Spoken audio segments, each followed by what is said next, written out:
Welcome back ulit sa inyo mga tropa kalapatid dito sa Love TV sa mga tropa. Sa update ko nga ulit tayo dito sa mga ibong ko.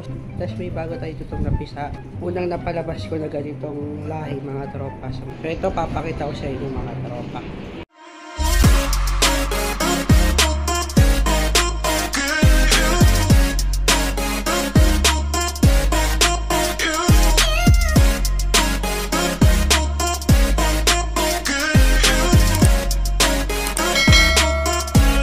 Ito na nga yung update natin. Ito malaki na nga yung mga YB na rin. So, ito yung yung isang inakay. So ito tunay nilang anak yan. Kaso puti lumabas. So puti na palabas ko dito sa pares na to. So yung dalawa nga yan. So yung isa binaba ko na rito. Kasi yung inakay nila dito namatay nga yun.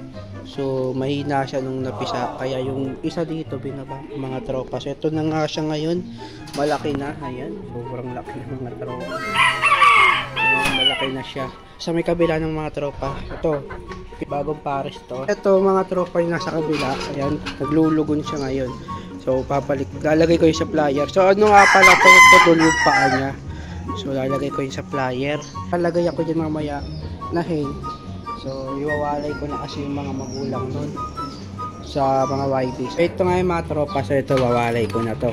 Itong hen wawalay ko na. So bali yung kak na lang maiiwan dito. Magsusubo siya ng mga YB niya. Yung malalaki ng mga YB. So pag nakita ko na sila tumutuka, wawalay ko na rin yung kak. Pero sa ngayon yung head lang muna yung aalisin ko. So dito nga malaki na yung inakay. So ayun malaki na. So hindi ko pa alam kung anong kulay yung ilalabas niyan mga tropa. So update ko kayo kung ano ilalabas na ito. Barless. Tapos kinaros ko siya sa nakalimutan ko tawag sa kulay ng kak na to. Ayan. Tapos nakalimutan ko lang mga tropa. Tapos ito nga yung sinasabi ko na bagong inakay na napalabas ko dito. So sa tagal ko nang binibreed yung mga pansy ko. Yung eto nga mga tropa. So sa tagal kong binibreed to, ngayon lang ako nakapagpalabas ng inakay nila. Pero hindi sila yung nagpisa. So sa kabilang cage. So ito nga yung itsura ng inakay nila. So kukunin ko lang. So nandito nga yung inakay nila. Dito ko pinasiter. Kunin natin pareho. So dalawa yung napisa mga tropa. Ayan. So yung isa may na sing-sing na. Ayan. Siyempre nakaperso ko kasi nga unang inakay ito. Tapos ayan, tignan nyo yung itsura. Cute. Habang lumalaki, nawawala yung tuka mga tropa. Ayan nga. So una to, unang na-breed ko to mga tropa. Ayan. So ngayon lang ako nakapagpalabas. Kala ko di sila makakapagpapisa. So tinry ko sa ibang ibon, pinasiter ko, yun napisa nila mga tropa. So bali dalawa to. Nalagay mo natin sila dito. Kunin ko lang din yung isa.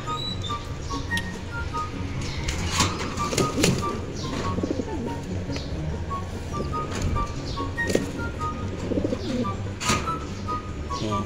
So ito yung isa mga tropa. Ayan. Ito na nga silang dalawa. Ayan, yung isa wala pang ring mga tropa. Ayan. So isang unang beses ko to napalabas mga tropa. Update ko kayo kapag nabuhay ko to. So ayan. So yung nag-check kasi ako dito mga tropa, napapansin ko sa inakay maliit yung tuka mga tropa. So sa kanila ko nga pinapisa yung inakay na yung mga tropa kasi kapag dun sa mismong magulang nila. So ito nga yung mga magulang ng mga tropa. So, kung sa kanila ko pinapisa yun mga tropa, so, hindi nila masusubuhan yung inakay dahil nga habang lumalaki yung inakay, lumiliit din yung tuka mga tropa. Pero susubuan naman nila yung mga ganitong ibon, mahaba yung tuka. Yan yung mga pang race.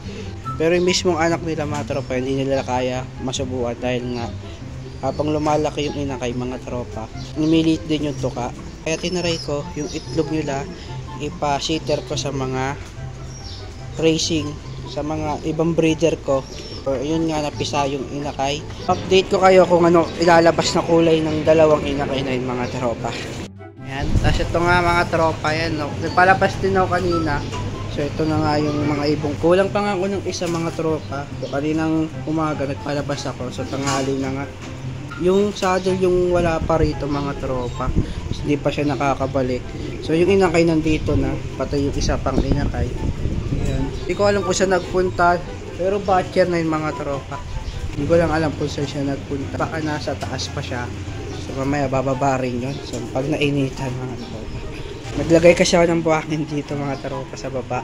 So doon maglalagay din ako doon mga tropa sa mga yan, para lahat sila dyan may buhangin. Tsaka may pugat mga. Pwede rin sila mag-break dyan. So abangan ninyo kung ano ilalabas sa kulay na itong mga bagong palabas ko na inakay. So unang napalabas ko na inakay na lahing wook. So update ko rin kayo kung ano ilalabas na kulay na ito mga tarong. Naman ang video natin mga tarong, pang bago pa na sa akin, huwag kalimutan mag-like, share, comment, subscribe. Kung hindi kayo makalapas, job, sa inyo lagi kayo mag-iingat.